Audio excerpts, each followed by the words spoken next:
Right. Our guest this morning is Mr. Mark Fiore, who comes to you from San Francisco and is the first ever winner of a Pulitzer Prize for animated cartoon political comment.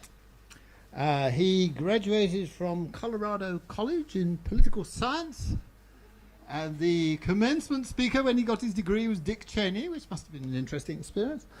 And he did political cartooning of the conventional kind for a variety of publications, including the Washington Post and the LA Times. And since 1990, he's devoted himself to animation, and his main outlet, I understand, is a website called SF Gate, which you can visit. He's received numerous other awards from various people, and the Wall Street Times described him as the undisputed guru of the genre. And he's the only editorial cartoonist I've ever met who didn't have a beard. So here is Mark Fiore.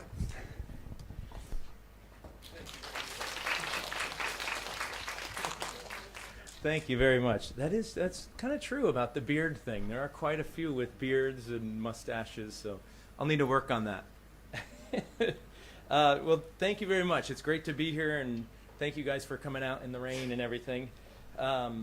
If there's a way we could get the lights down, and I'll get this started up here. But it's actually it's been a lot of fun being part of the Pulitzer Prize workshop, and although I'm thinking more and more that it should be called the Pulitzer Prize workshop and overeating festival or something like that, just because it's just been constant. I can't believe it. It's just like keeps going.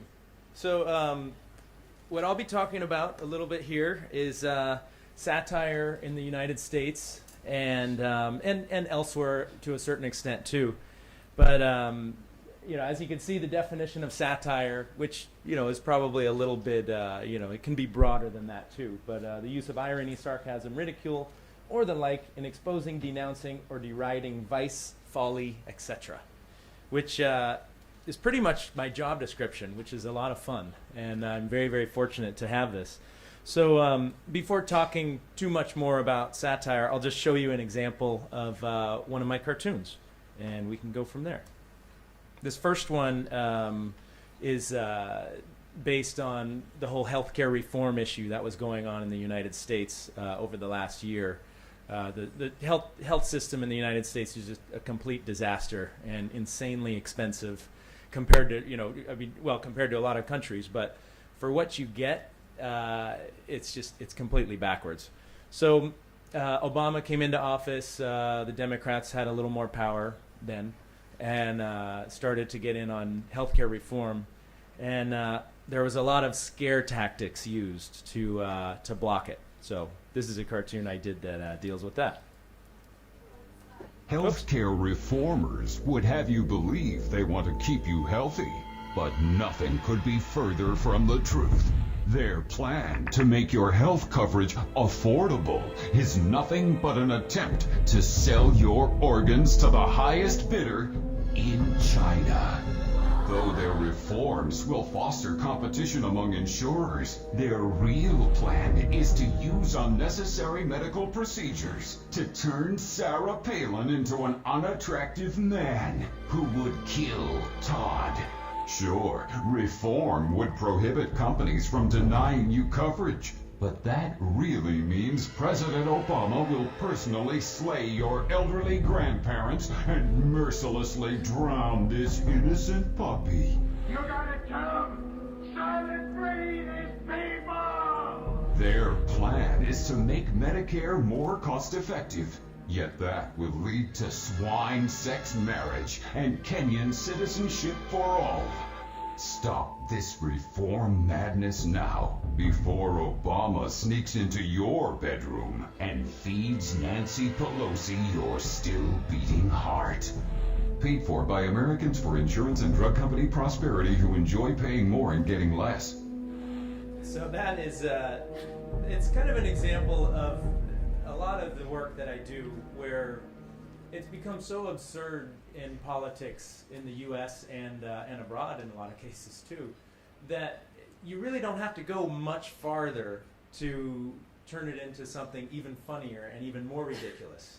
And I guess one of the one of the simpler definitions of satire that I would keep in my head is you're essentially taking an issue and just exaggerating the absurdity and the silliness that's already contained in it.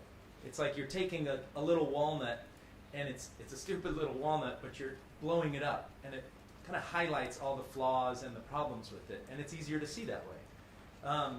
So before I get into more about cartoons that I'm doing or that other people are doing in the current environment and in the current day and age, let me just do a quick little recap of satire, especially political cartooning, in the United States.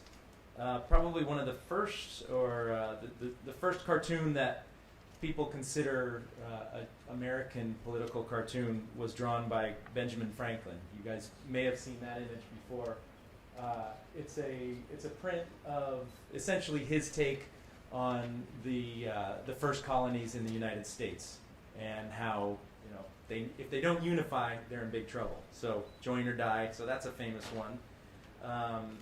And then this next one, well, that's not a political cartoon, but that's a illustration from probably the most famous satirist in the United States, and one of the most famous writers in the United States, Mark Twain.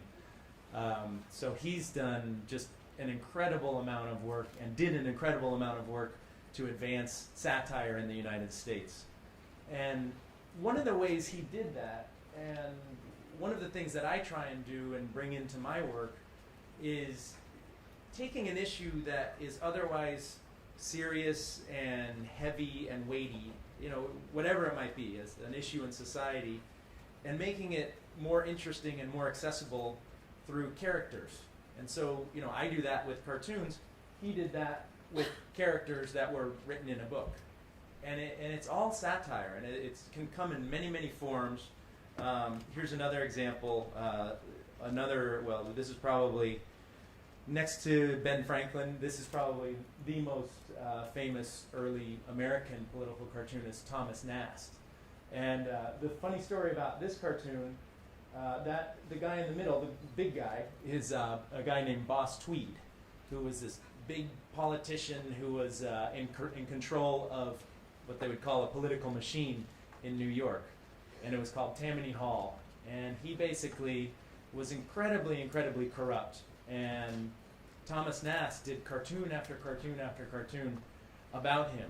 And the issue was that, he was basically trying to take him down. And it just drove this politician up the wall. And one of his famous sayings is, "Stop them damn pictures." So in the United States, it's just, which would be the highest compliment a political cartoonist could get. For a politician to say that is just amazing.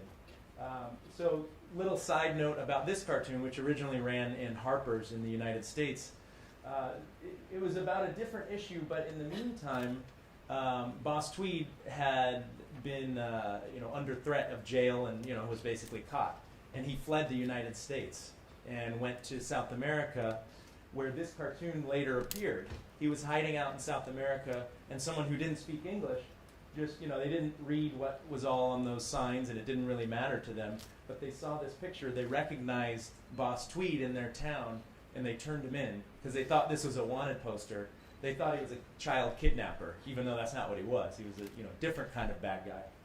So they got him, brought him back to the United States, and he went to jail. Another very famous, more recent political cartoonist is a guy named Herbert Bloch, who cartooned for the Washington Post for, over 50 years. Very, very long time, and just recently passed away a few years ago now. And he was very famous, most famous for drawing Nixon. And the way he would draw Nixon, that's President Nixon, former President Nixon, fortunately, coming up out of the sewer. And he would draw him with this 5 o'clock shadow, where he has the whiskers and just looks more kind of bad and evil. And so he was another person that was completely driven up the wall by these political cartoons. And a quick side story about him, I was lucky enough to, actually probably when I was about your age, I went and visited him at the Washington Post when he was still cartooning. And it's funny, I get kind of choked up thinking about it, because he's kind of like the master. And cartoonists, and I think a lot of other journalists, are very receptive to people who are trying to get into the field, are very receptive to talking to students and talking to people that are trying to get into that field. So I went out there when I was in college, and I took my booklet of cartoons, and he said, "Oh, hello, Mr. Block," because his name was Herbert Block, and he shortened it to Her Block when he signed the cartoons. And I showed him my cartoons, and he looked at them, and he's like, "Oh yeah, they're pretty good. Keep at it, kid," that kind of thing. And I asked him. I said, well, the first little thing about that story too is that he had a huge office because he'd been there forever, and he was very, very old. And he had a couch, and in his couch, I noticed when I was talking to him that he had a pillow at one end, and you could still see the imprint of his head where he had been lying down on the couch taking a nap right before he came in. So he was in his older years, but was still cartooning. And I asked him, I said, "Well, how do I get into this business? What do I do? How should I move to Washington, D.C.? Should I, try and get a job here? What do I do?" And he said, "Honestly, kid, I haven't the foggiest idea what you should do. I've been here since Truman. I don't know what the hell you should do." And it was such, I was kind of a little defeated because I was like, oh no, but it was such great, honest advice. And it was one of the first times where I realized, it's kind of up to me to figure out what to do. So anyway, Herblock was a great cartoonist and, very, very kind man. Ended up dying with a pretty huge fortune in Washington Post stock, like millions of dollars. He never got married, never had a family, was very frugal, and died with, I want to say it was like $100 million, something just unheard of. You would never expect that from a cartoonist who's been working forever. And he set up a foundation to help cartoonists and other people, underprivileged people that need education. So he's just done amazing work. Another cartoonist is Pat Oliphant. This is a little more recent with George Bush, going to these people in a soup line, obviously impoverished, trying to get food and trying to collect money for Iraq. And he's also famous for having these little side comments. His little character on the bottom lower right, I don't know if you can see it in the back, but it said, "Who is that?" He says, "Well, that's the Texas Panhandler."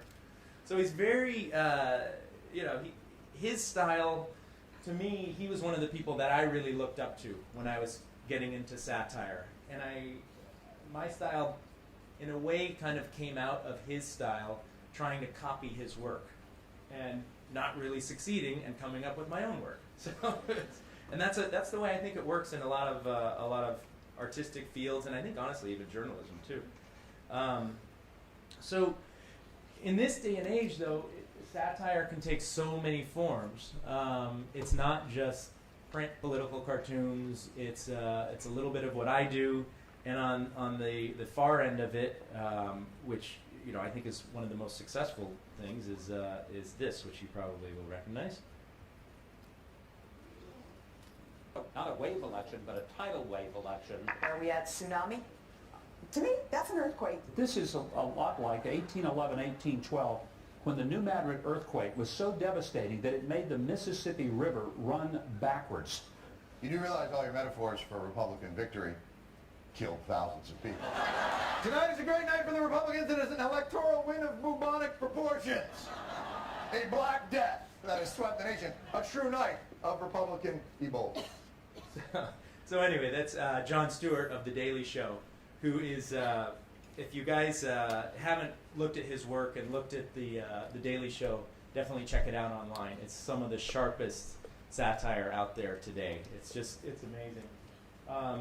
It's a lot bigger production, of course, and they have a staff of many writers, but they're just always so sharp. And it's one of the things that that's one of the things print has to compete with, which is a little bit disheartening. But that's also one of the things that's making it even harder for print, whether it's cartoonists or satire that's actually done in print or in a column, in a newspaper, or in a book. So I think what where I fall in this whole spectrum, between print and print cartoons and The Daily Show, I'm somewhere in between there. It's kind of a mixture.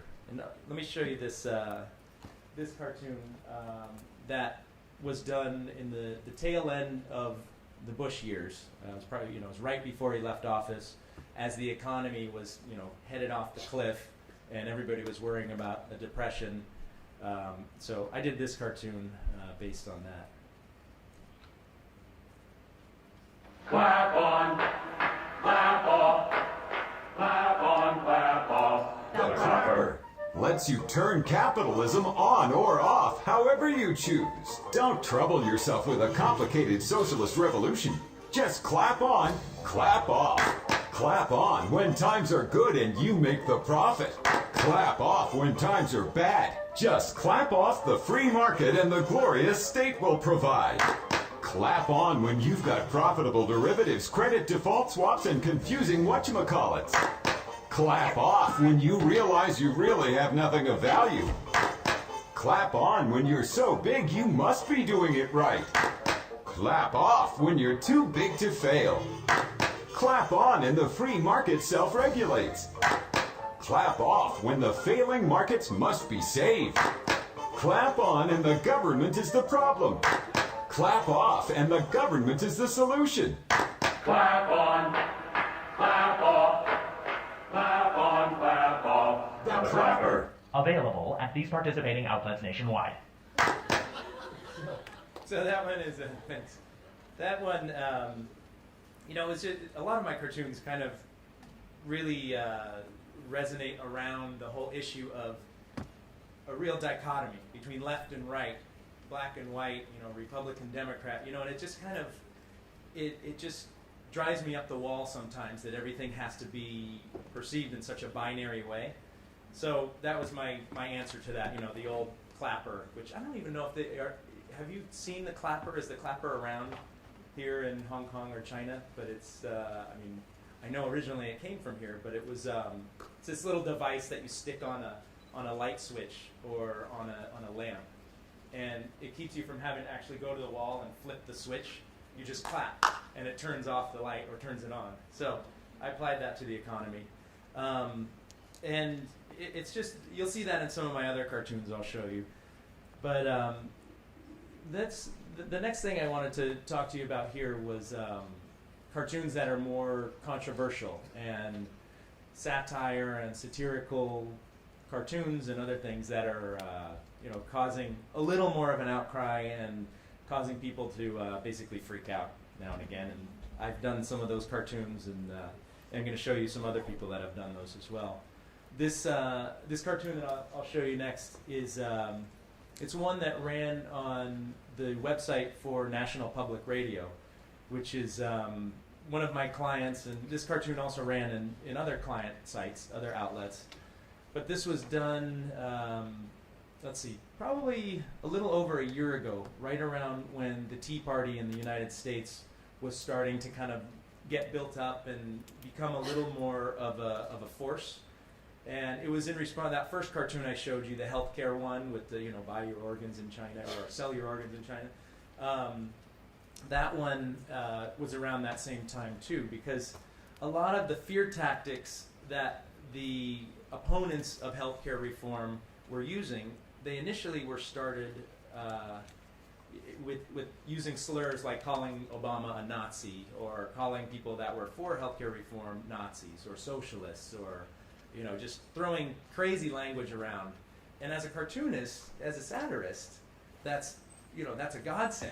I mean, it's not so good as a citizen, but it's great material. It's great to just dig into that, because they not only are giving you all these great images to choose from that are based in history and based in Nazi symbolism, but it was to me it was like a whole new language that they were bringing.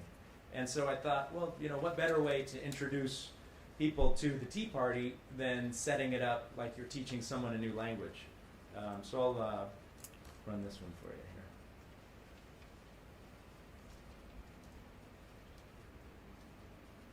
Learn to speak teabag. Finally, learning a new language doesn't have to be hard. You can be fluent in conversational teabag in just a few short minutes. Lesson 1. Don't get distracted by the confusing words of other languages. I think the public option and the competition it would foster would really...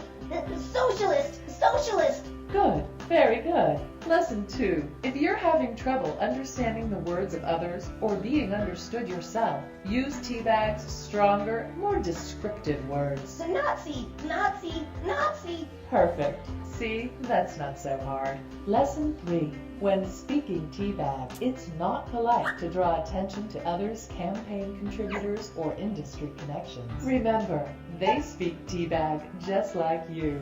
Lesson 4. Instead of saying, huge insurance companies have come between me and my doctor, to describe the current reality, just say, I don't want Obamunist disembowelatrons to come between me and my doctor. To describe a paranoid future. Now that you're fluent, try speaking teabag in everyday conversations. Would you like fries with that? No. Nazi, socialist, baby killer. Teabag, because other languages are just too hard. It really is, that cartoon, I mean, it really is like that in a lot of the discussions that were going on in the United States, and still are, unfortunately. So that cartoon ran on all of my client sites and on my site, and ran all over the place that I normally send the cartoon. It sat there, noticed kind of like normal for about 2 to 3 months maybe. And then there was a conservative blog that linked to it where it appeared on NPR. And to give you a little background on NPR, it's called National Public Radio, but it's not like state-sponsored, it's not like state radio. It's not government radio. It's basically independent radio, but it does get a certain amount of funding through government grants. Some of the numbers I've heard is it gets maybe 2% of their funding through competitive grants that they apply to, just like any other person or radio station could apply for. So the people that disagree with either the editorial policy or the news that NPR is producing, they always point to that government funding, and they accuse them of, our tax dollars shouldn't go to fund crazy left-wing radio like this. So they also have, more stuff online now, and have more columns and things like my cartoon and stuff, or they used to.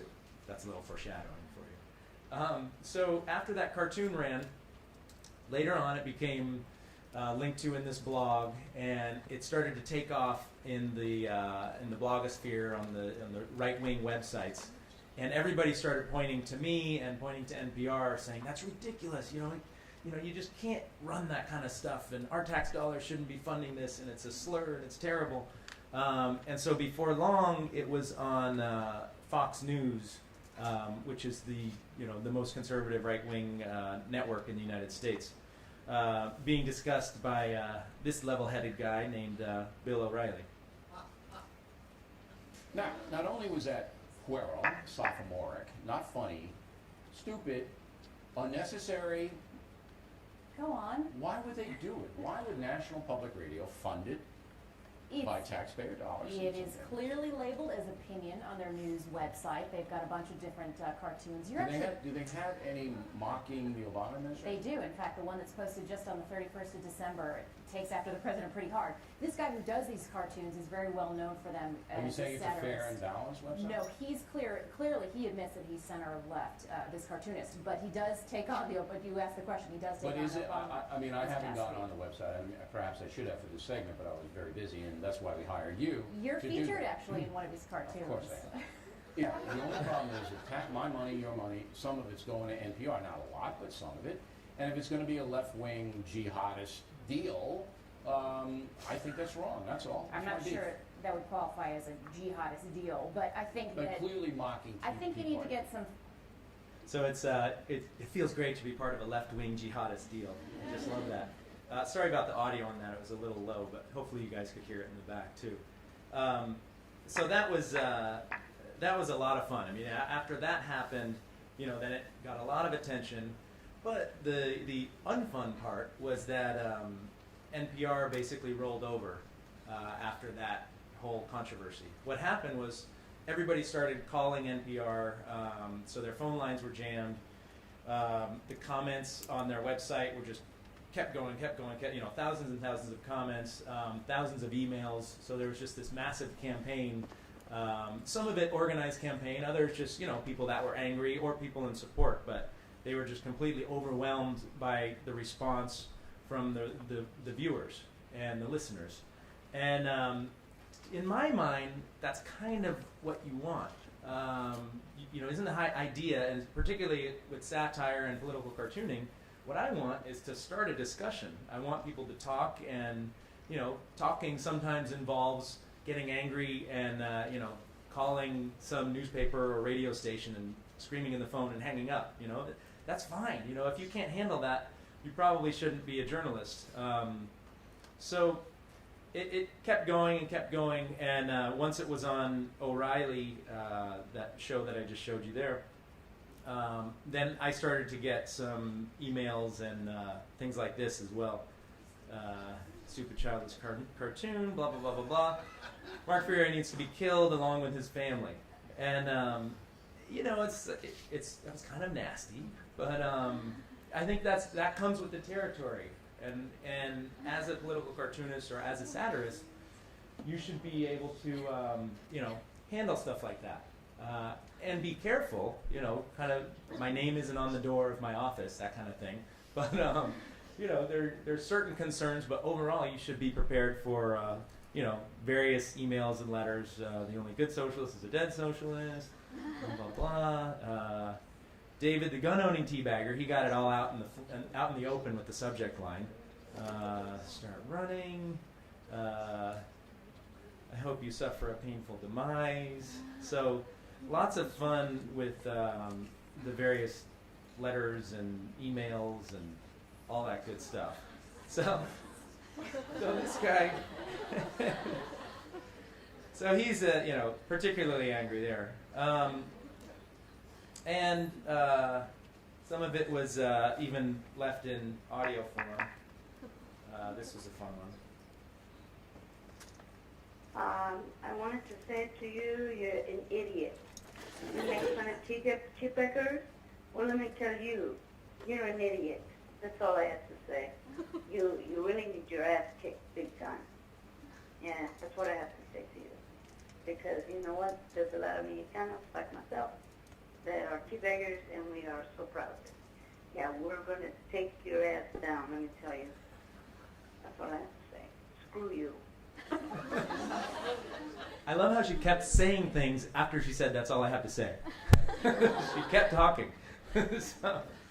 So you get to have some fun with things like that. But with that NPR, with the animation I did for NPR, that ran on the NPR site, what they ended up doing after this whole controversy and after receiving all those emails and letters and calls, they ended up firing me. Which I thought was really very, very, wimpy. But even wimpier than that, they didn't just come out and say, we're firing you because you did a bad cartoon we don't agree with. They basically said, we're firing you until we can get a corresponding animated cartoonist on the right. And that drove me even more nuts, because it's not like, you're out of here, we can't take the heat, but it really is. I mean, it's a sign of editorial weakness, because they're letting their editorial policy be dictated by people that are upset over a cartoon, and I don't think that makes sense, and I don't think that's good journalism. There's a lot you see a lot of that in the United States, and possibly other places. Well, definitely other places too, but I think it's a scourge in the United States where an opinion page or an editorial page, whether it's in print or online, they will bend over backwards to be either middle of the road or to show both sides. And I was always brought up to believe that opinion means that you're opinionated and that you're talking about your side.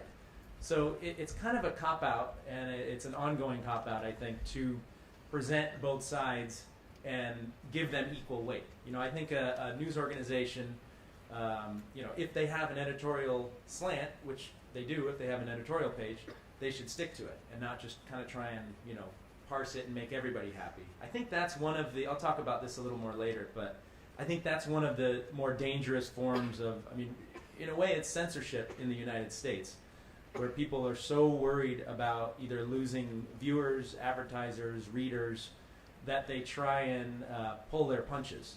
And I think that's a huge mistake. And it particularly makes me angry because my job is to not pull punches. So, interestingly enough, on this same week, that whole controversy happened with the Learn to Speak Teabag cartoon, and I was accused of being part of a left-wing jihad and that kind of thing. The same week that happened, this guy, who's actually in the stretcher there, he's a Somali extremist who tried to kill Kurt Westergaard, who was one of the cartoonists who did the Muhammad cartoons.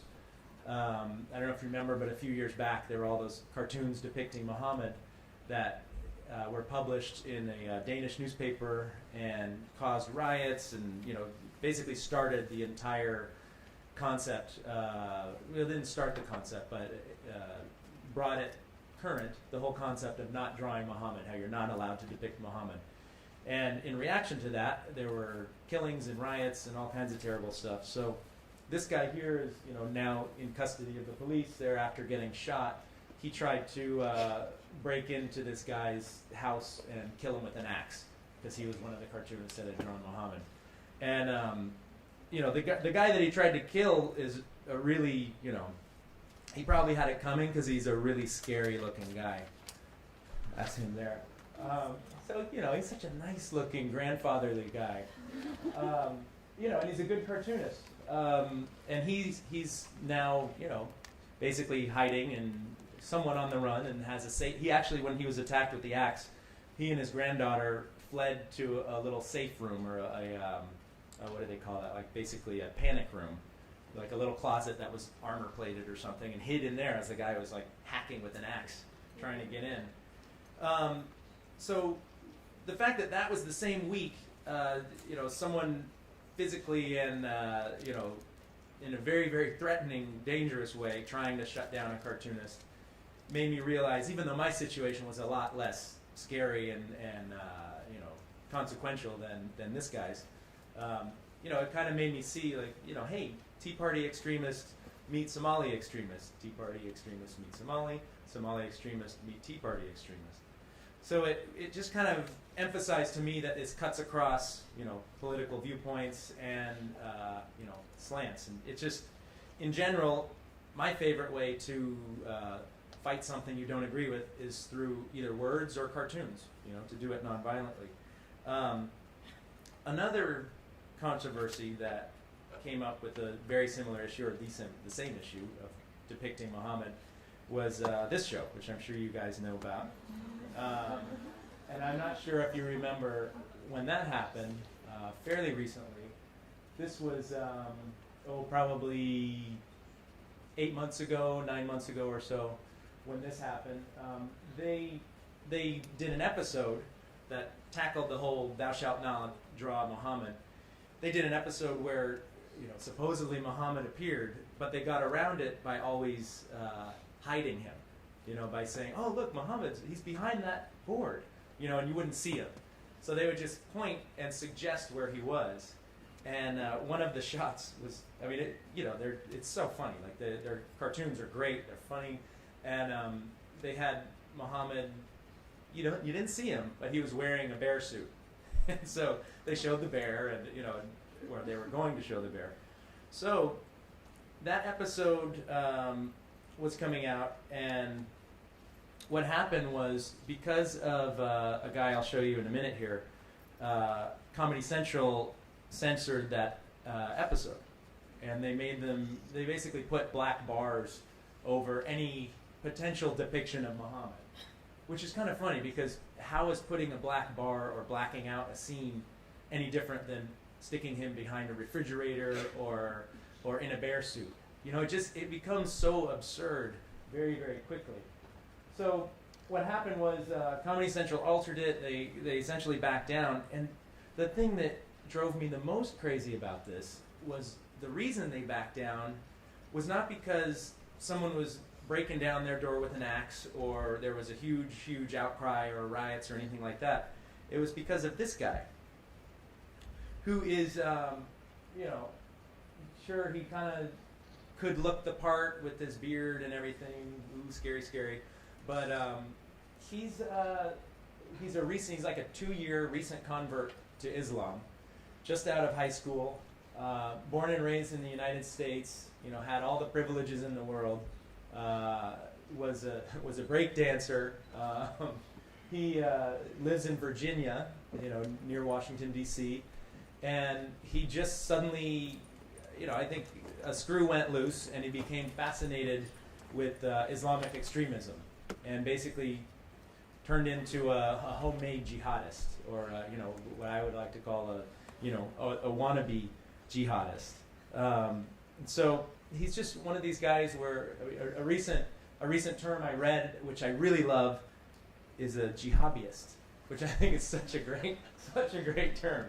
So, and there's a lot more of these starting up out there, because it's, you know, partly because of accessibility online. There's a lot of you know, sites that espouse all the wonders of killing that are out there on the web, and these guys get sucked into it.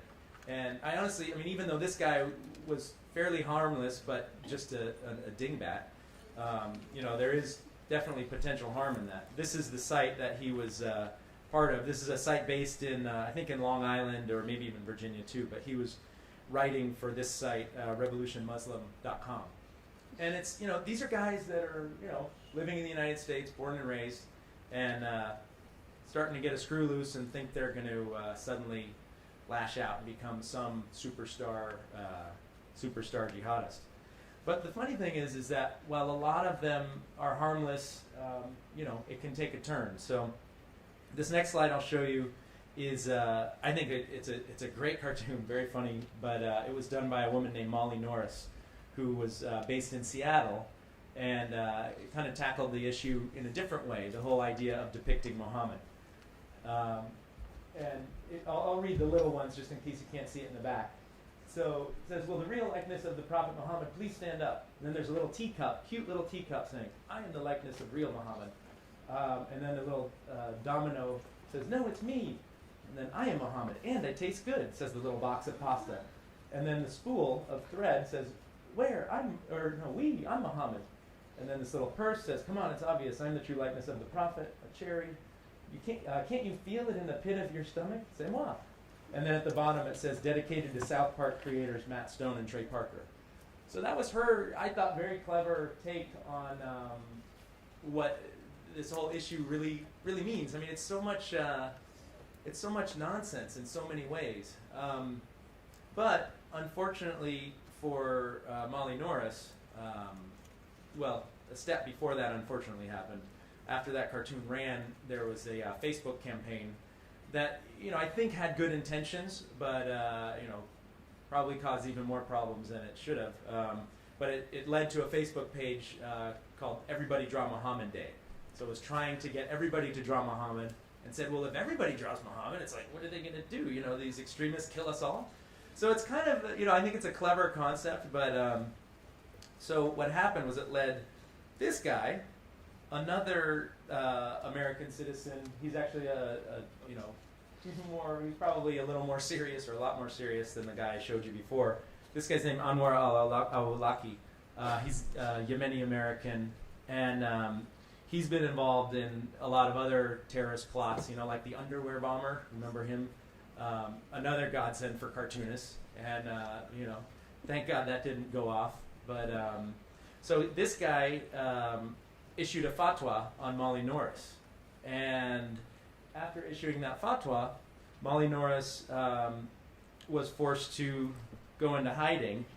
So she basically is now, you know, and it wasn't like she was an insanely public cartoonist or anything. She worked for a small paper in Seattle, did that one cartoon that just went incredibly viral. I mean, I guess if anything, it also shows you the power of Facebook and the internet. I I mean, she does a fairly sweet, innocuous little cartoon that completely went crazy and led to her having to go into hiding and having a photo on her head by this guy, which not as a direct result, but related, led Obama to do something, personally, which I think is very un-American, but basically put out a hit on this guy. Not only because of the Molly Norris cartoon, but he was involved in other things, like I say, the underwear bomber. So he's definitely a bad guy, and is supposedly in Yemen somewhere. But just the idea that there would be an actual assassination ordered on a U.S. citizen, I mean, really on anybody, is bad enough. But an assassination ordered on someone who is from the U.S. is, I think just ridiculous. But great cartoon material. So after that, let us go into this next cartoon, which is kind of my take on this whole issue. The Molly Norris thing, the South Park issue, and if you look very closely, you may see Muhammad, but you have to look closely.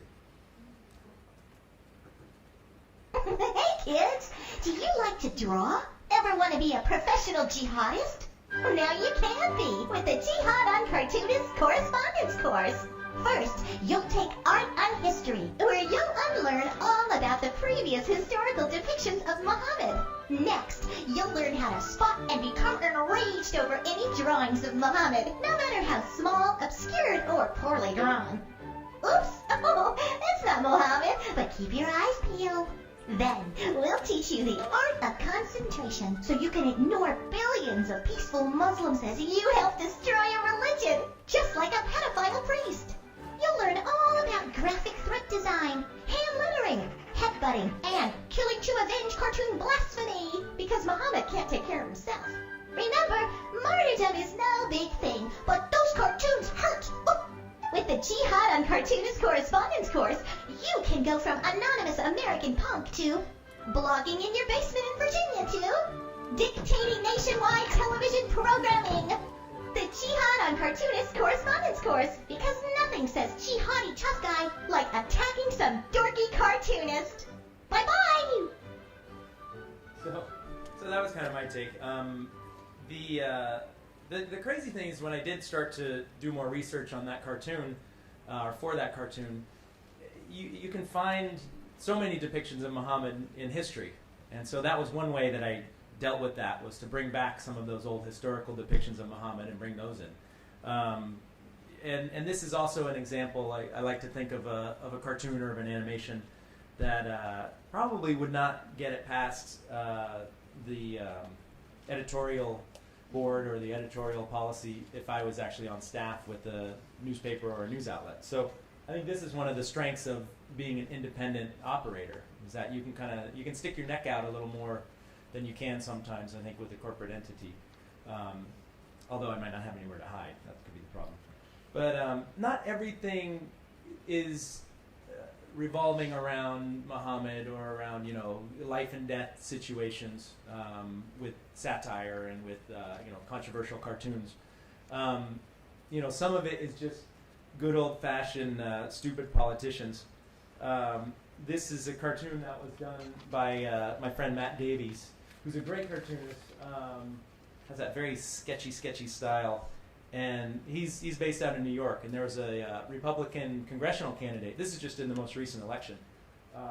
This congressional candidate, I think his name's Jim Russell, who was running, and he had the support of the Republican Party in the state and everything like that. And then out pops some previous writings and speeches possibly, but basically some stuff in his past that was very, very racist and anti-Semitic.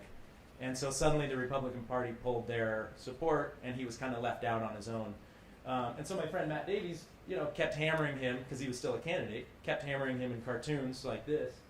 And his, the paper kept doing reports on it. And so, lo and behold, this guy Jim Russell, who obviously doesn't have very good PR advice, sued these guys And so he sued the cartoonist for $1 million and sued a whole slew of editors and reporters and people. And it's, while that sounds like that happens in mainland China for sure, that's very, very incredibly rare in the United States. And honestly, if that happened to me, that would be one of the best things for my career ever. Because in the United States, that's like it's just so rare, thank God, but it just draws more attention to that ridiculously stupid candidate and to your cartoons. So it's a great thing. It could get a little dicey if they have a legitimate case, but I mean, I'm not in the habit of doing cartoons that are slanderous or libelous. So, you still have to be a good journalist, but if someone is dumb enough, like this candidate, to really just go after you for that reason, it's a great thing. So, speaking of defamation, I had an experience soon after winning the Pulitzer that was really kind of a whole second wave of publicity and interesting take on journalism because of this guy and the iPhone. And right around when the Pulitzers were announced, and still currently, but also around the Pulitzer time, the big hot topic was the iPad and how the iPad is going to save news and save the media, and same with the iPhone, just devices in general, how they're going to be such a great godsend for media. And as the newspapers die, something else is going to help take their place, and journalism will survive, and we're all going to be great. So what I did long before winning the Pulitzer, probably almost 8 months before, my wife and I had worked together on putting together an iPhone app for my cartoons. And since all my cartoons are in Flash, which doesn't run on the iPhone, we had to kind of do some clever thing, well, not that clever, but do some things by sourcing it out of YouTube, basically running it from YouTube. And long story short, we made a very, very simple app working with the developer. And all the app really did was show my cartoons, like a list of my cartoons and some news stories that are associated. Basically the stories that I use to research the cartoon. So almost like a bibliography or something. And then you could click on those links and read more about the story. Like, for example, you could click on it and read about that South Park issue with, the Muhammad issue. So it really, it allowed you to dig deeper into the cartoon. And we called it News Tunes, so it had a little more life than just being a platform for me. But long story short, about 3 or 4 weeks later, I got a letter from Apple, an email. And I won't read the whole thing, but the crucial parts are, it's been rejected because it contains content that ridicules public figures and is in violation of Section 3314 from the iPhone Developer Program, blah, blah, blah. And then down below where they quote it, contains materials that may be considered obscene, pornographic, or defamatory. Examples have been attached. And I don't have the examples here, but the examples were my cartoons. And so it was this very kind of, Kafka-esque world where, and I read that and I thought, well, shoot. I used stronger language than that, but it was, I don't see a way around that, because what I do, and it did say, as you can see, if you believe that you can make the necessary changes so that News Tunes does not violate the iPhone Developer Program license agreement, we encourage you to do so. So I thought, okay, well, how can I take the ridicule out of a political cartoon? And I thought about that for like a quarter of a second, and then realized that, that's not, that's what I do, is ridicule public figures. So to me, I saw that as a deal breaker and thought, well, shoot, I'm not going to deal with this right now. I'm busy with my daily deadline and with actually producing work. So I wasn't about to try and take on Apple, because it's a very faceless, nameless organization when you're on the outside like that, just submitting apps or trying to get attention in some way for change. So I was rejected, and I had done a little bit of research and heard there were a few other political cartoonists that had been rejected for the very same reason, for ridiculing public figures. And so I talked a little bit to them, and you know, I think there would have been some potential to raise a stink on our own, but a few of them had raised a little bit of a stink, like done a Facebook page that said, hey, shouldn't I be accepted, and had eventually gotten through the gate. But for my story, I ended up moving along, and then I won the Pulitzer, and there was a journalist that was interviewing me from the Neiman Journalism Lab, the Neiman Reports, which is affiliated with the Harvard School of Journalism, and she asked me all the usual questions about winning the Pulitzer, and you know how it was to get the call, and what it was like, and what happened, and describe my work and everything. And then, just as the last cast-off question, said, "Well, what do you think of the future of satire on the iPhone and iPad and on devices?" And I said, "Well, you know, that's funny. I'm glad you asked, because." To me, I don't think there really is much future, because I was rejected because it ridicules public figures. And she, she was on the phone, but you could hear her, you could see her eyes light up. She's like, "Oh, there's the story." So she completely shifted the story. It wasn't about the Pulitzer, specifically, and about winning. It was about Pulitzer winner gets rejected. So she ran this story. This was the first place it appeared. That was actually an example of one of the ones that they sent that was like, scary and pornographic. So that ran there, and then was rapidly picked up and kind of spread like wildfire. Was in the Washington Post. This is their writer who writes about tech issues. Went into Wired, which was, kind of took these guys have done a lot of reporting on domestic spying in the United States, and kind of focus also on censorship issues. So that really spread it a lot more. More in the Washington Post about. I love the title in this column. Why does Apple hate political satire? Which is a great question. So Apple was just getting hammered with publicity, or with bad publicity. It was great because people started to come to my rescue and kind of use me for a bit of, as the poster boy. The Columbia Journalism Review called for other news organizations and news outlets to pull their apps from the iTunes store in protest. To actually say, this is ridiculous. If you're going to ban satire, we're not going to sell your stuff through your store. Because the thing is about the apps and the iPhone store, sure, the developer and the person who makes them gets money, but it basically, that's one of the best things about the iPhone and the iPad and all these devices, is that everybody like me is giving them tons of stuff to sell, and I don't charge Apple. They just take a cut. So anyway, there was support for me, which was really great. The Association of American Editorial Cartoonists came out in support, calling on Apple to be good citizens and support free speech. And I'm a member of this group, so it was kind of nice to have them involved. And then, lo and behold, Pulitzer winner gets Apple's reconsideration. So when those stories started to run, it was actually probably when only like one or two stories had come out, and it hit probably the first places to hit. It was the Neiman Reports piece that I showed you, Washington Post, New York Times, Wall Street Journal, and then I got a call from someone at Apple, just out of the blue. They called up and they said, "Hi, this is blah blah." They didn't even acknowledge the issue or the story or the whole dust up about it. But they said, "Oh yeah, we noticed your app was rejected in December.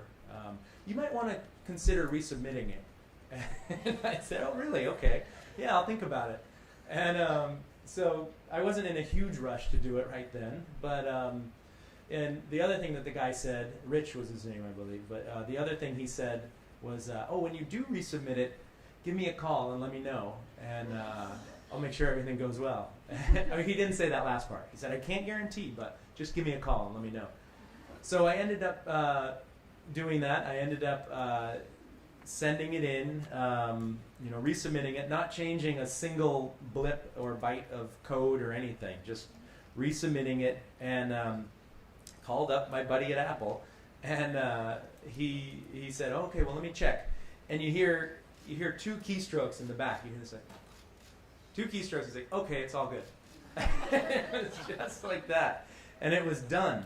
And then it was up, and then suddenly the story became this, like I've been showing you, that bad PR forced Apple to reconsider, and now they approved. So then I ended up here.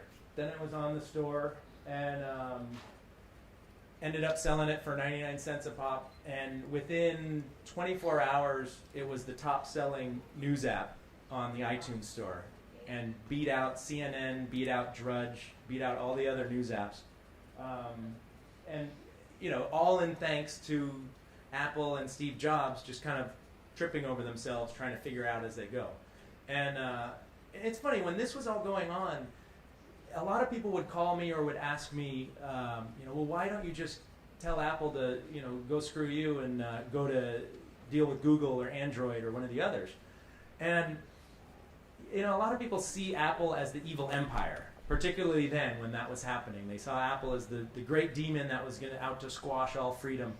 And honestly, to me, they really, not to be total apologists for Apple and the stupid things they've done, but I really think the big issue that was going on there was that here's a computer company, or what was a computer company, and was used to completely managing every single release. When they'd sell a monitor or sell a computer or the latest model, it was 100% secret, and they were secret as a secret corporation. It was all very closed, and they managed what they were releasing.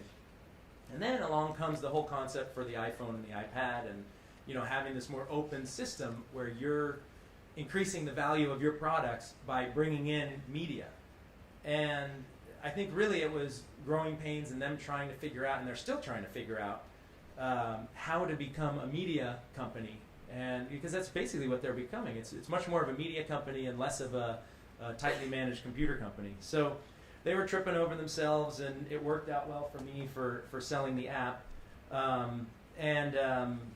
The story gradually died down, and then more recently, just over the last, it's probably 3 or 4 weeks ago, the story came out that they had revised their guidelines. Because that was my idea all along.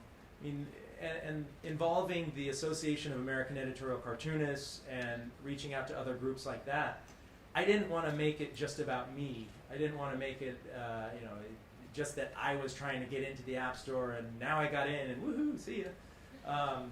I didn't want to make it like that. I wanted to use myself as an example and keep pushing Apple and force them to change the rule. Which fortunately they did, because now they do accept satire, they do accept ridicule of public figures, and it's actually kind of funny how they do that, I'll show you. So that became the story. They came out and they said, okay, yes, we'll clarify things, we'll rewrite the rules.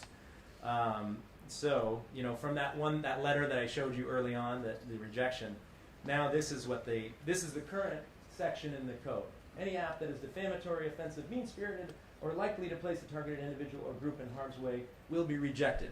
Okay, that doesn't really give me much leeway still, even though I don't like to think I defame people. It's very different.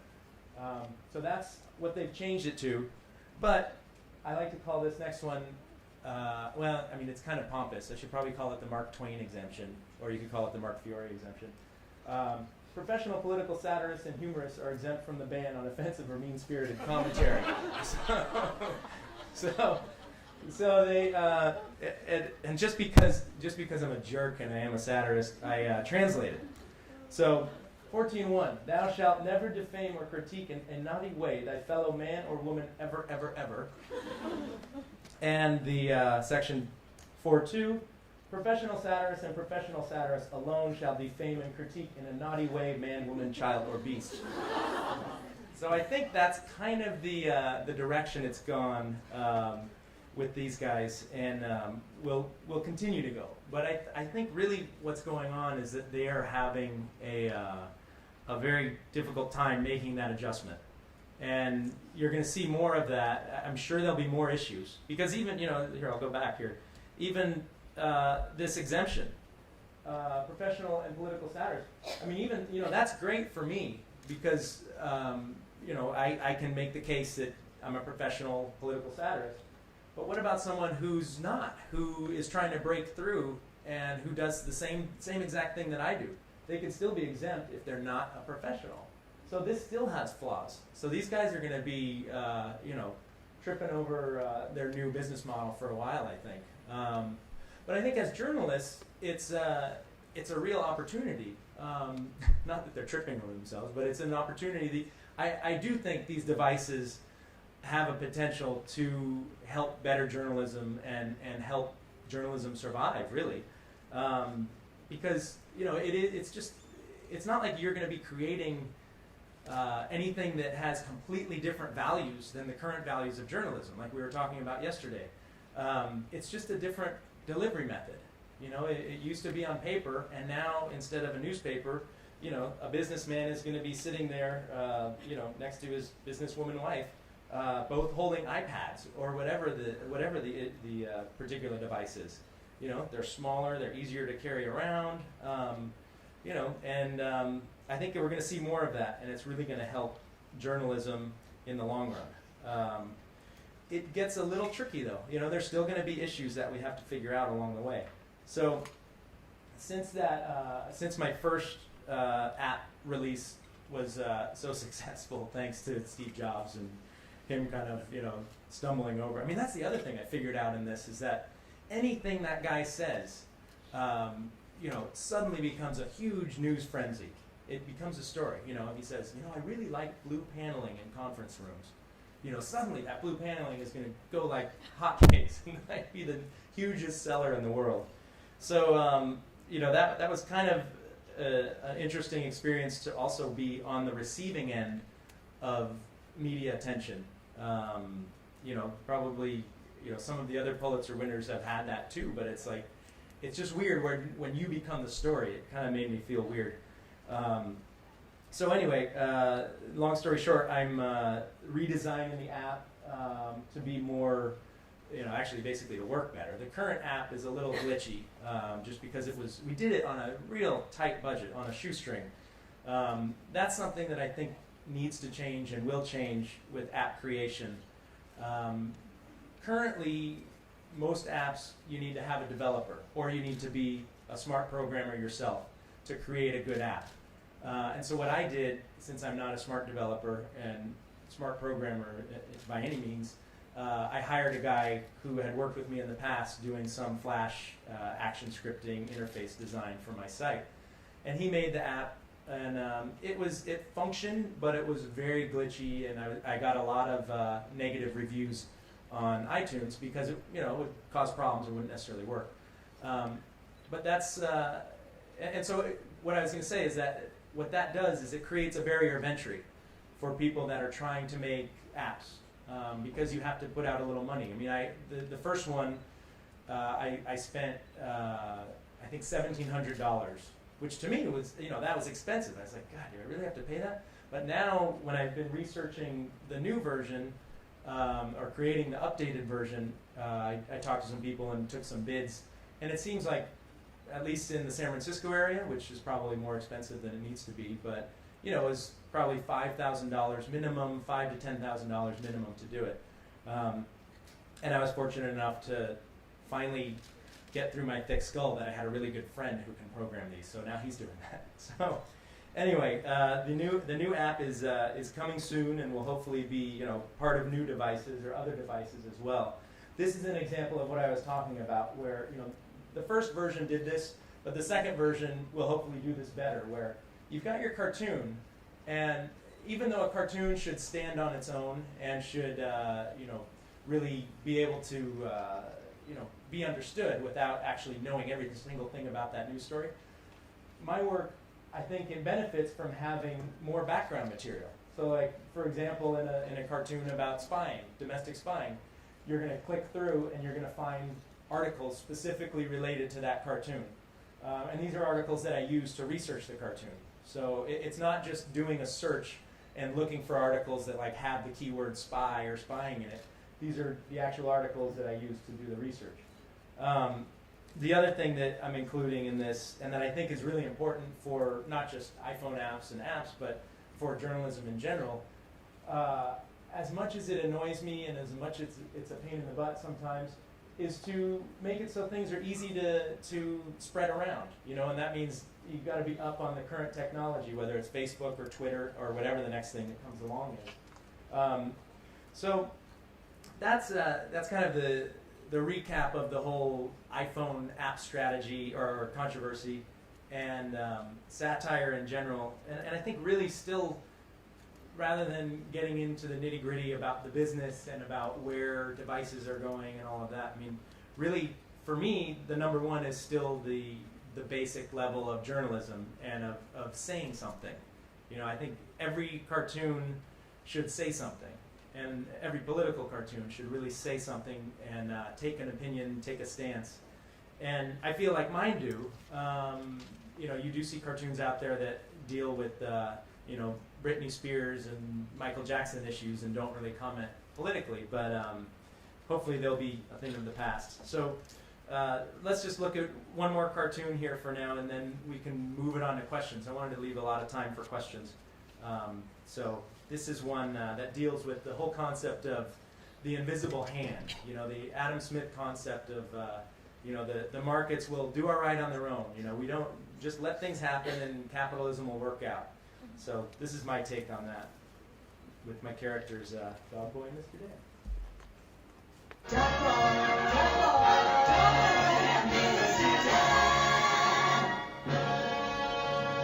Dog Boy, Yes, Mr. Dan? do you know why I'm smiling? Because it's spring, flowers are blooming, little chicks are hatching, fresh grass is sprouting. No, because the wisdom of the markets has prevailed. Oh, really, Mr. Dan? Is that good? Of course it's good. After that recent market correction, things are looking up. The market knows what's good. How's it know that? The invisible hand. Ooh, sounds scary. No, it's not scary. That means things work better without government meddling. Oh, you mean meddling like the Europeans did with a $1 trillion bailout. No, not like that. The market seemed to like that. But I thought the market hated stuff like that. No, Dog Boy. It's the meddling in regulation. You mean meddling is what vaporized billions in a few minutes last week? Well, no. That was probably just a technical glitch. A trader eating a sandwich or some overactive algorithm. Or dark pools of liquidity, which is where you buy tons of stock for an unknown price and hope to make money. Since when did you become an expert in the markets, Dog Boy? Oh, I'm no expert, Mr. Dan. I just want people to be happy. I'll be happy if regulation and financial reform get out of the way of people making money. Oh, look, Mr. Dan. Here comes your invisible hand. Told you it was good, Dog Boy. The market rally is here. Mr. Dan. So long, Dog Boy. Wow, you're way up there. I can hardly see you, Mr. Dan.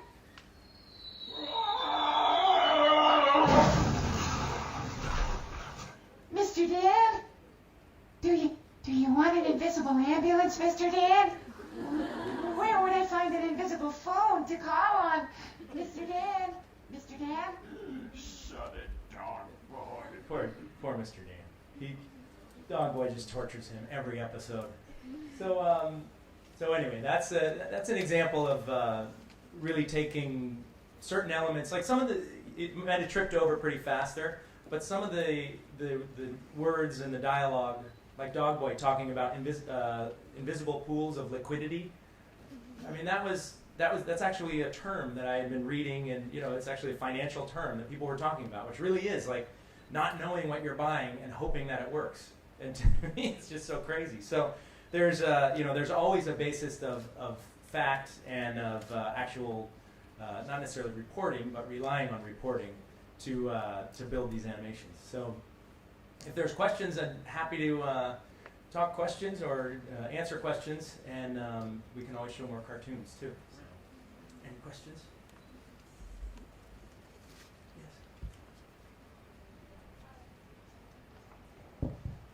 Yes, I want to ask a question. The point that you mentioned, like iPhone that sell journalism, because mostly we focus like new technology, like Facebook or Twitter is the challenge of the print media, and so how can iPhone sell journalism? Could you clarify for that point? Oh, how could it save journalism? Yes.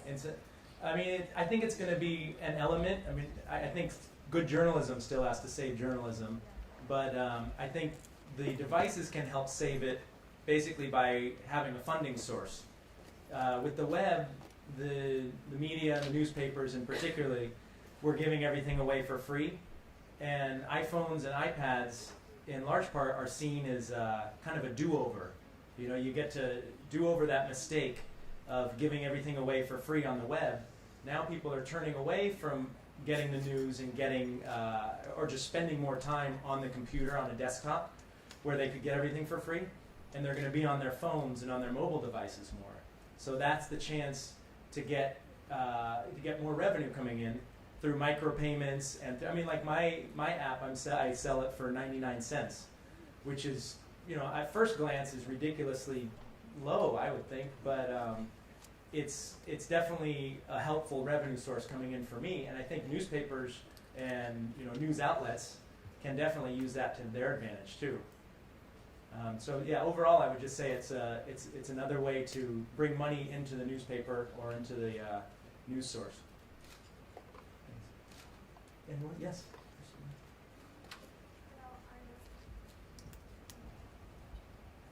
Hello, I'm a student here majoring in international journalism. I want to ask you a question. What do you think of the winning of the Republicans in this midterm election?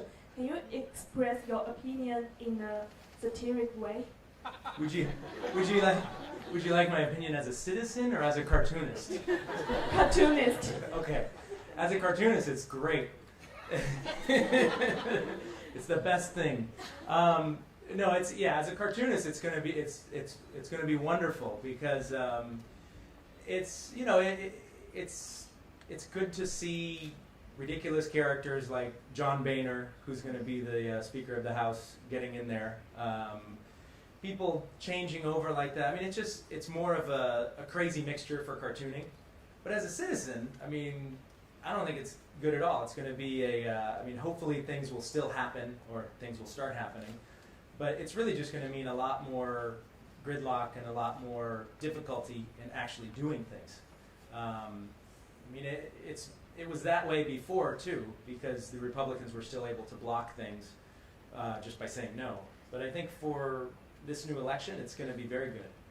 Anything from, in my state of California, having the oldest governor back, who was at one time the youngest governor, and now he's back as governor, and nationally you have the Republicans in ascendancy and the Democrats kind of trying to get their house in order and trying to figure out what's going on.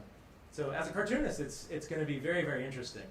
But a lot of things didn't go the way I wanted them to as a citizen. Yes. Oh, sorry. She's back there. Hey, Mark. Could you kindly show us your voice talent? Because your friend Maria told me that you contribute a lot to your own animation. Thank you. Uh-oh. Now I got to do that. Well, first let me see if I can show you. I'll show you a couple of the characters that I actually voice. For about a year and a half or so, I'll just do it straight in here. Oops. Oh, sorry. Sorry about that. So there's this one character that I have called Knuckles, who is, he's kind of my go-to guy for torture issues and for dealing with issues that involve torture. I brought him into the mix when George Bush was president, and the whole Abu Ghraib thing happened, and more awful torture issues were coming about in either Guantanamo or Bagram or Iraq. And a lot of what I do is create characters that help move along an otherwise really depressing issue. Kind of like I was saying earlier about Mark Twain. It's like you can have just a straight up story and keep it very, very even keeled and not make it funny, not involve characters, that kind of thing. Kind of make it more of a diatribe.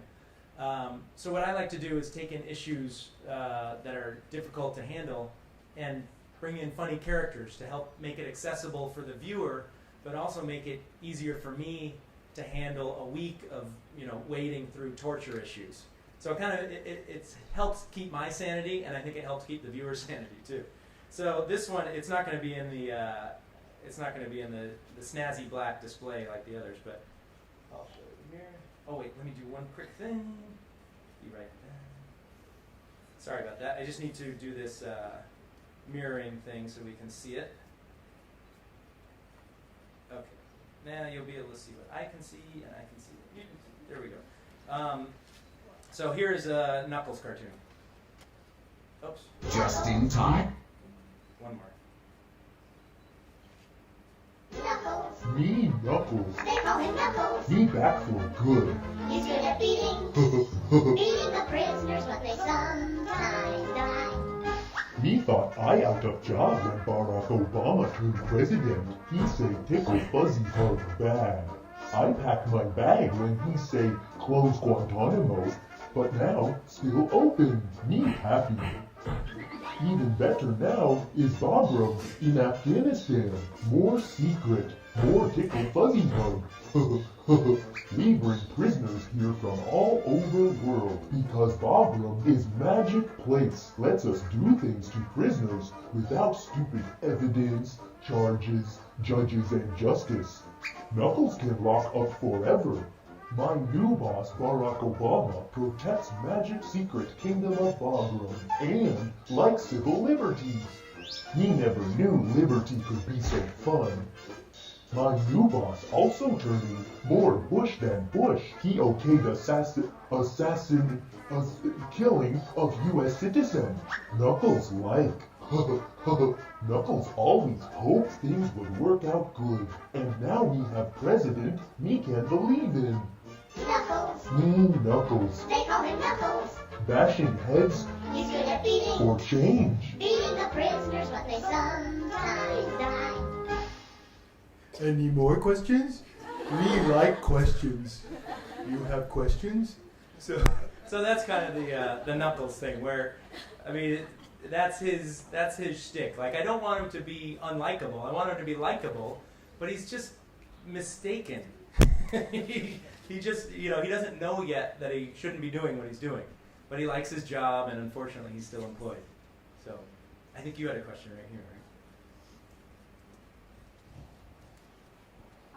I knew that American has a tradition of cartoon news, and in early of the 20th century, that I knew there is a yellow kid. Oh yeah. Yes, that led to yellow journalism or yellow news in yellow journalism. Yellow kid is different. Yeah, yellow. So my question is, where sorry. is the line between the satire thing and the yellow journalism? I think the line, I mean, you still have to have a wall. Like, I'm not claiming to be a reporter. My business is definitely opinion. And that's partly why I get angry by certain, editorial pages and things like that, trying to be straight down the middle. I think the job of me, my job is to really say something, and say something that I believe in, and try and sway people's opinions, and that's definitely not the job of a straight reporter, and I would never claim that. I mean, I divide it much like you divide a traditional newspaper in the United States, where and everywhere, where you are going to have straight news in this section, and then you might have a section or a page. Unfortunately, now it's like getting down to one thin page, sometimes less, of actual editorial. So, the newspaper's position on candidate X will be given in this editorial, yet when they're reporting on candidate X and candidate Y, they don't allow their editorial policy to come in. So it's it's a tricky thing. I mean, it's not tricky for me. I think it's trickier for reporters and people doing more what's that? For readers, it shouldn't be tricky. Sometimes the question she asked was for readers: should it be tricky that way, or is it tricky? And I think as long as you're clear that this is the newspaper's editorial and this is the newspaper's reporting, or this is the website's opinion, this is the website's reporting, I think you're okay. But that is very important. I mean, I've, in some cases, been on different news sites, and actually NPR tried to handle it that way initially, where they put a big thing on top of the page where my cartoon appeared that said, this is Mark Fiore's opinion. So I think it's as easy as that, really, to just lay it out and say, this is a piece of opinion.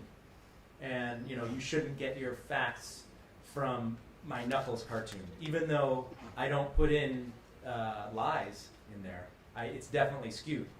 It's based on fact, but I wouldn't go to it as your sole news source. Way in the back?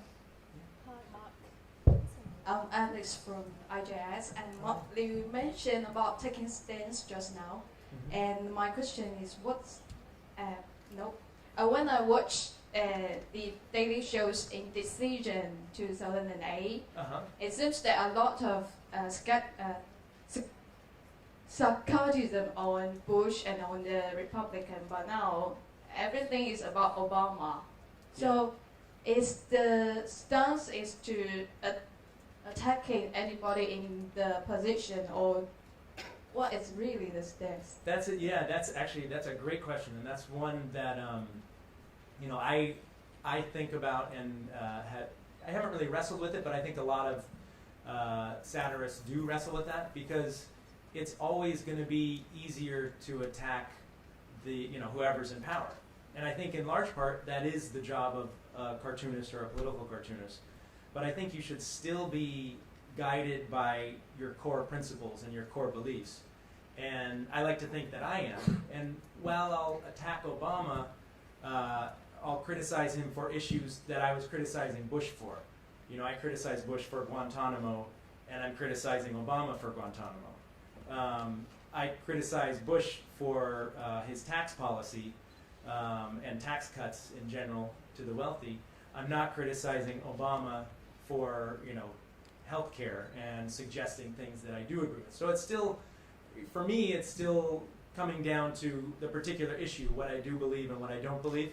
But I see what you're saying with Jon Stewart, and sometimes that makes me cringe a little bit, because they're still doing good work, and they still are trying to do, I think, what I'm doing, focusing on the issues. But it's still really expected, and the wise thing to do in a lot of cases, to critique the chief executive of the country.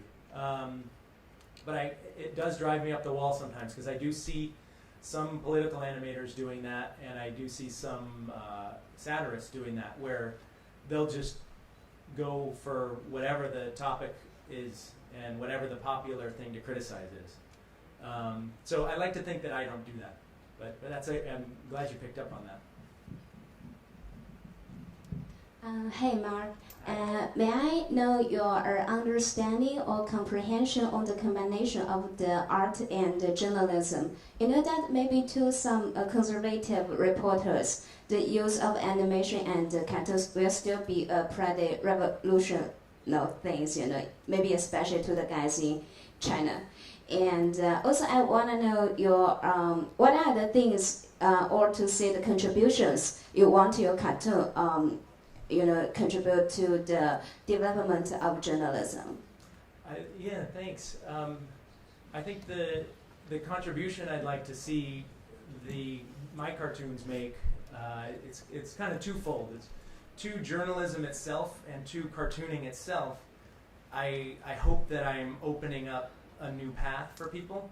And it's not that has to be the only path for cartoonists and political cartoonists that are journalists and doing this kind of work. There can still be print cartoons, and I love that. But what I like to think is that one of the things I say is, I hope that I'm a pioneer and not an anomaly. I hope there's others that come behind me, and there already are, but I hope it really opens up a new form.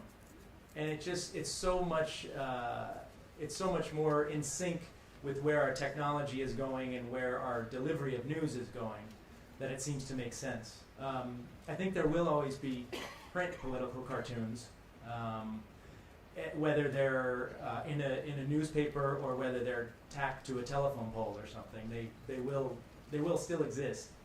But I do hope on that side. And as far as my contribution or my cartoon's contribution to society, I mean that's really the number one thing that I'm thinking of. You know, not constantly every day, day in and day out, but when I step back and think about it, I like to think that I'm bringing attention to issues that either people wouldn't be paying attention to, and they can focus on something that isn't necessarily on the front page of the paper all the time or on the news.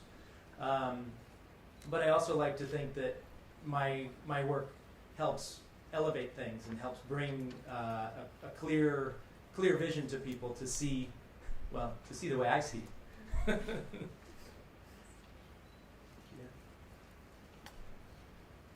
Hello. Good afternoon. I would like to ask, because if we look back, satire cartoons or comics has been around for many, many years, and there are also a lot of pioneers who have been doing this. Take British comic writer Alan Moore, for example. But why do you think that people are only starting to recognize this traditionally thought as low art being like? Why do you think that they are starting to get more and more interested in comics, the public, or maybe cartoons in that matter? Thank you. Sure. Yeah, I think they are. I think cartoons have become, especially on TV, you see cartoons being drawn much more for adults. Well, I like to think that kids are still attracted to my cartoons. And when I say kids, I mean like 5-year-olds and stuff. At least I've gotten reports that they like my work, but or they tell me. But I think there is a greater appreciation for cartoons and cartooning, internationally particularly. I mean, with Japanese animation and animation all over Asia, and in the U.S., you're definitely seeing a lot more of a variety in cartooning. And I think when it comes to political cartoons, like you said, I mean, cartoons and political cartoons have been around forever. I didn't get into it, but the French were cartooning long before the people in the United States were cartooning, and doing really raunchy, harsh cartoons too. And but I think currently it's definitely on the upswing, because there's more distribution for one thing. You can look at it on your phone, you can look at it on TV, and it definitely is spreading out there. So I think it still will. Is there a question down here somewhere? Hi Mark, I was so amused to see so many cartoons created by you. And my question is, what do you think the weaknesses or the strengths, if there are any, for Chinese animated cartoon industry to grow bigger and stronger? Because for one hand, Chinese animated cartoon in general is so much lagging behind than that in Japan. But on the other hand, some animated cartoon film is actually won some international awards. So what do you think the weaknesses and the strengths? Or can you predict the outcome for Chinese animated cartoon industry? Thank you. I wish, sure. I wish I could. I wish I was more familiar with Chinese animated cartoons, but my guess is that the Japanese are ahead because they've been doing it and have been cranking it out a lot more than Chinese animation, although I'm not positive. But I mean, in the US, Japanese animation has been bouncing around the US since I was a little kid, back since Astro Boy and things like that. And so I can't really speak specifically for Chinese animation, but I would think, I would think that you could do some great animation, and that it's going to be better and better and better. Political animation might be a little tougher, and that's something that I would love to hear from you guys about, the whole censorship issue. If someone like me, what would happen if I did my work in mainland China? Where would I be? Yeah? Would I be, would I have a Nobel?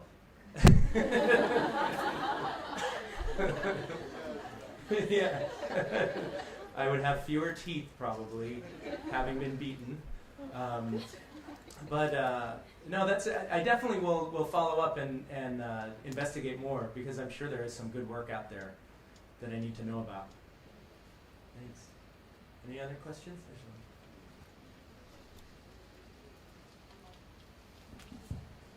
And Mark, you mentioned a few political cartoonists that you look up to earlier, but I didn't quite hear well. Could you type up the full names? And the other thing is, could you share with us some other big names of these political cartoonists in other countries, say in the UK? Sure. Other cartoonists that are out there that, well, the ones that have influenced me the most probably. I talked about this at a different talk. But one of the first places that I was really influenced was watching, Bugs Bunny and Roadrunner cartoons. Watching the old Warner Brothers cartoons, and Daffy Duck and all those guys. And that was probably one of the first things that really got my wheels in my head turning, thinking, I really like cartoons. I really want a cartoon. And so the best person there, in my opinion, would be Chuck Jones. So Chuck Jones is one of the best animators ever, and directed a lot of those and animated. And he's the one who basically came up with Daffy Duck. And he's more on the, obviously on the TV non-political animation side. On the political side, the first one that I showed, or one of the first ones, was Herbert Bloch is his name. And he's dead probably about 5 or 4 years now. So he's a very famous American political cartoonist. One of the better cartoonists that I've been fortunate enough to meet is based out of South Africa, and I forget when I told this story, but I may have told this over the last couple of days sometime. And his name is Zapiro. He signs it Zapiro with a Z, and excuse me. Oh, sure. It's ZAPIRO, Zapiro. And his name is Shapiro with the SHAPIRO. And he is he's a very, very well-known cartoonist in South Africa, and was there during apartheid, and born and raised there, and is a guy who was active in the ANC when they were trying to get rid of apartheid. And he was jailed for a number of years, partly for his cartoons, partly for his activities with the ANC. And he was actually in jail with Nelson Mandela, and would draw cartoons in jail. And there was one in particular that was basically a birthday cartoon for Nelson Mandela. And he was telling me that they passed it around to all the different cells and all the different prisoners, and then they snuck it to Mandela and gave him that cartoon. So his style of cartooning is wonderful too. And he is given Zuma hell down in South Africa. So he's a good one to watch for. Paul Conrad is another cartoonist who had a lot of influence on me. He was the cartoonist in LA, and his last name's Conrad. And unfortunately, he also just died. So a lot of these guys are the older generation that I grew up on, and have just been amazing talents. So there's definitely a lot of good work out there. And really, if you look around on the web, you can find a lot of good political cartoonists working nationally and internationally. There's a site that my friend Daryl Cagle has called Cagle Cartoons, which is spelled CAGLE, cartoons.com. And he has a whole wide variety of international cartoons as well posted there. Not that he does, but that he collects. He's more of a syndicate now. And so he combines a lot of these cartoons and aggregates them. So there's lots of good stuff out there. Hi, Mike. We watched the Jobs video game. Jobs, you showed us Tuesday. Yeah, you want me to show you that? Yeah. Sure. You make the Jobs talk, and it's amazing. Yeah, the gadgets one. Let me find that for you.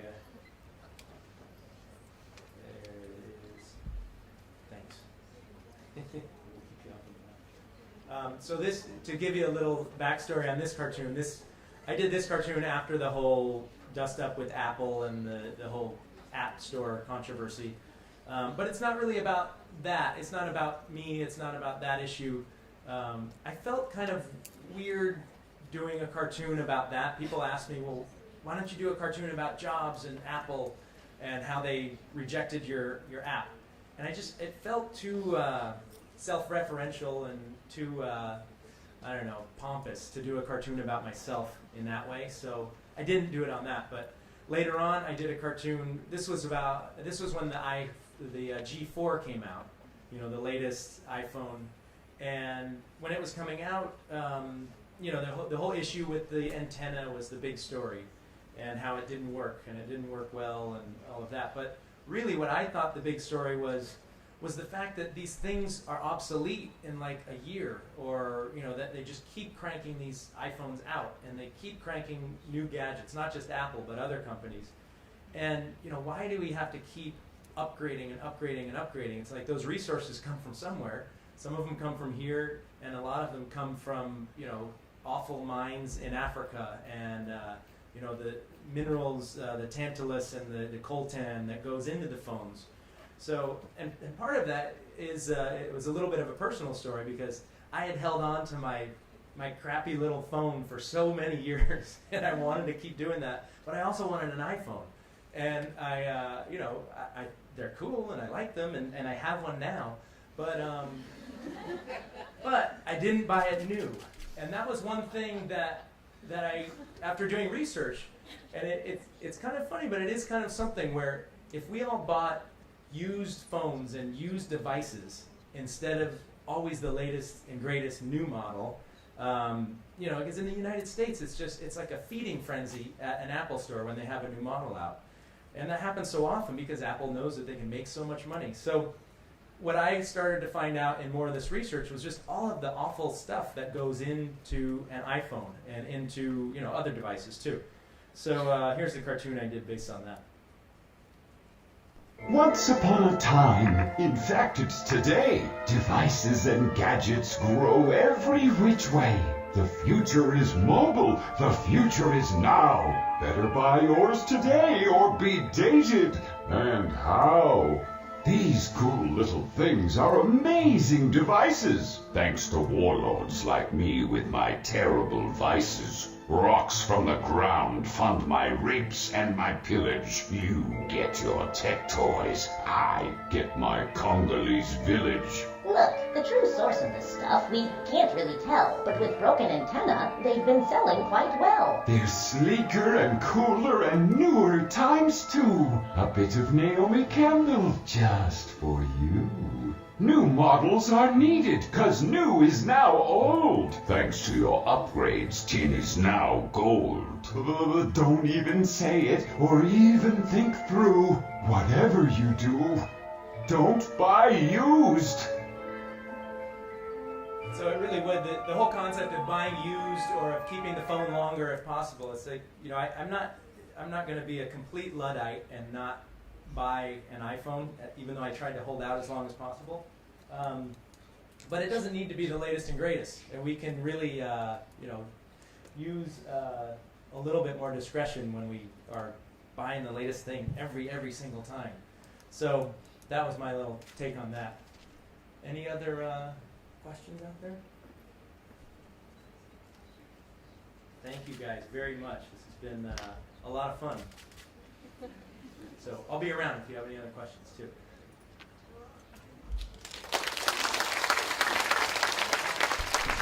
I'd like to thank you very much again. I was amazed that I got to preside over this session, because I thought this one would be the first one that anyone would want, because it would be fun, and it was. Thank you very much again.